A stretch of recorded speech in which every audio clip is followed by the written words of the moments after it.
on Monday, you effectively call everybody Nazis. And then on Thursday, he's going to say, oh, the threats to our democracy, we've got to come together, kumbaya. Who is in charge of the Joe Biden rhetoric? I'll just toss this out there, Buck. I think every time Joe Biden opens his mouth, Republicans win.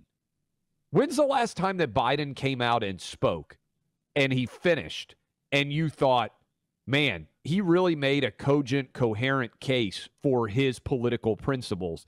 I think he took away some support from Republicans.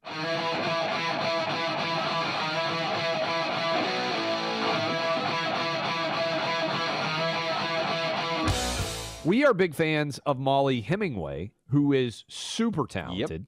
Yep. And I understand, giving a shout out, I'm not sure what her mom's name is. Miss Hemingway would be a potential guest, maybe toss it out there, is a regular listener. She should be very proud of her daughter. But I Editor-in-Chief of the Federalist, just so. Yes. Oh, yes. Sorry. Also fantastic author, written several books. Rigged is the most recent. She wrote a phenomenal book, Buck, on the Brett Kavanaugh Justice on Trial. I read it. It is great. Highly recommend it. So good. But she's going after Biden, what we did earlier in this show, too. Biden speaking on Thursday. On Monday, he basically called Trump supporters Nazis. On Thursday, he's going to talk about how much we need to come together and how great the country should be and kumbaya and all that.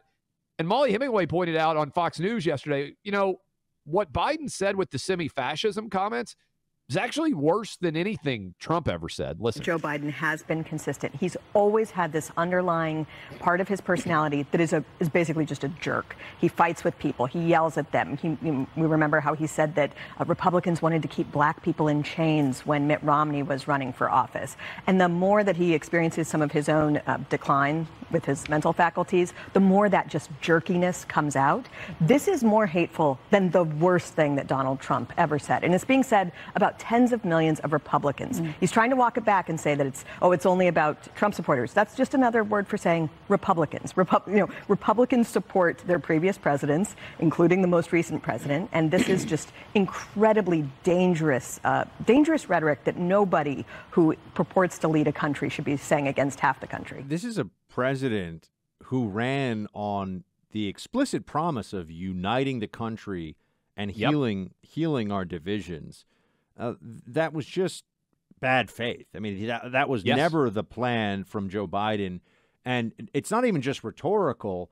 I think you were hard-pressed to find a time when a president was more heinously divisive, destructive, and wrong than exactly 1 year ago when Joe Biden was giving speeches about how anybody who opposed, remember, they tried a federal top-down vaccine mandate for all businesses with, 100 employees or more? 84 million people, I think, were included in that mandate. They tried the get the shot or else, according to D.C. mandate.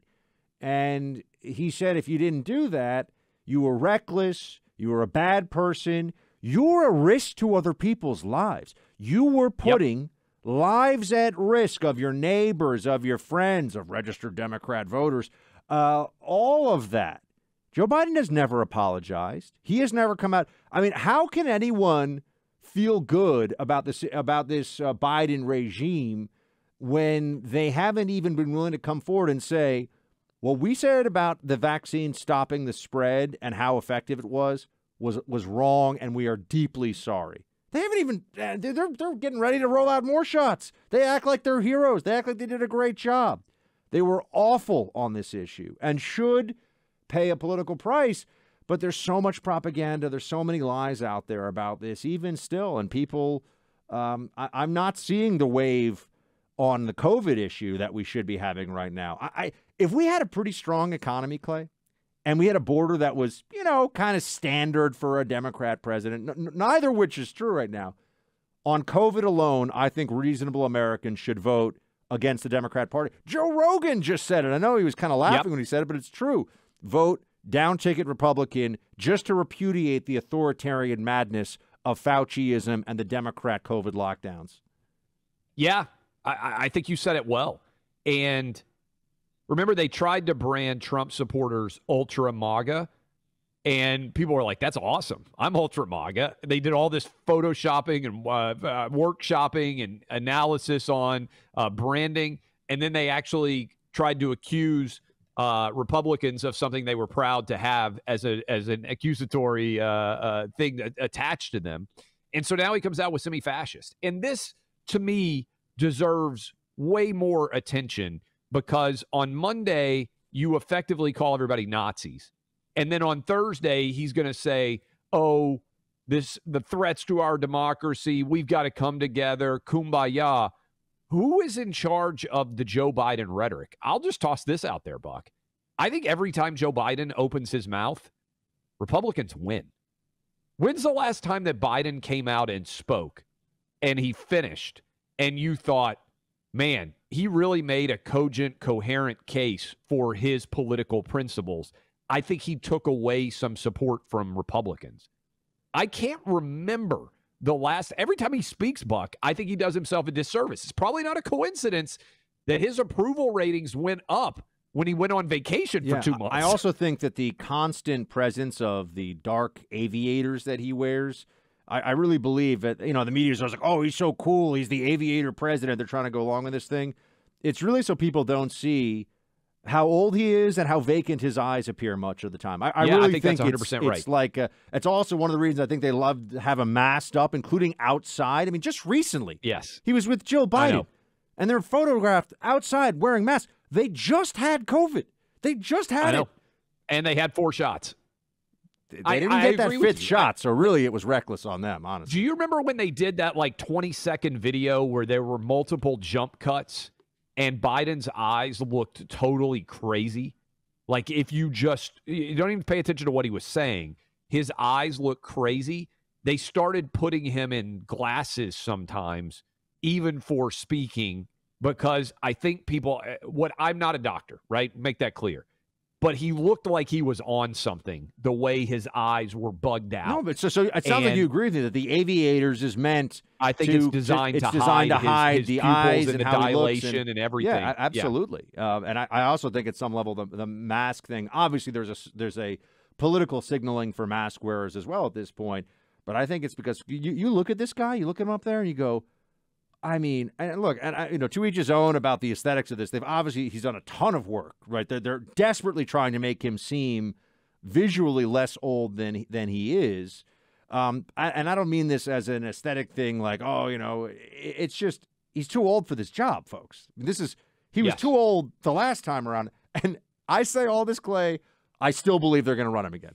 I still think it's going to be Joe Biden again. I really do. I think he runs for a second term and he steps down in the second term. And hands it over to whoever. You're afraid he's going to win. What? You're afraid he's going to win again. Well, I mean, I think that's. I should clarify that is their plan. I mean, yeah. I keep telling everybody this. Memories are short. If the economy starts to, our economy is so resilient and amazing that even Democrats have a hard time ruining it. Look, it took them 30 years to ruin California, basically. We were just talking about this yesterday. In 4 years, there's only so much damage. They're doing a lot. There's only so much damage they can do, though, that they can't blame on the presidency before or blame on the debt over decades, whatever. I think we're kind of in the Mariana Trench, right? That's the deepest part of the ocean, if I'm being correct there. I think that's right. I think your point on Biden hitting rock bottom, he was in the Mariana Trench. He was as far down as he could be. I'm curious if this is, in stocks, they talk about the dead cat bounce. Unfortunately, maybe it's a perfect analogy given the cat discussion. Cat owners can't use this. But, I mean, everybody out there, the phrase dead cat bounce is, the cat's dead, but it hits the ground, it bounces back up a little bit. I'm curious if we're getting the Biden dead cat bounce right now. A lot of times you see it. And I just wonder, gas prices, I think, have helped. What else is moving? I think partly it's Biden hadn't talked basically for 2 months. He hasn't done an interview for over 200 days. I don't think he's going to be helped by this address on Thursday because I think it's going to make him look feeble and out of touch. And every time he speaks, there's at least 30 seconds of a clip where you think this dude's brain is not all I also think, and this is something I'll continue to hammer between now and the election, Clay, Democrats they're going to go on offense. They're going to act. They're the kids that didn't do their homework, that got all the questions wrong on the exam, and now want to stand in front of the classroom and tell everybody about how they're the valedictorian. They just don't care. They're going to go on offense. They're going to talk about, the MAGA fascists and they're talking about the war on women and Dobbs and all this stuff. Republicans need to say, oh, yeah, and get after it. Need to make the case on those key kitchen table issues, but also on a whole range of social issues out there. I mean, the kids, the school situation, the transgender ideology, but it's time to get after it. We'll talk more about this, obviously. We got 6 weeks, basically, until the election, so here we are.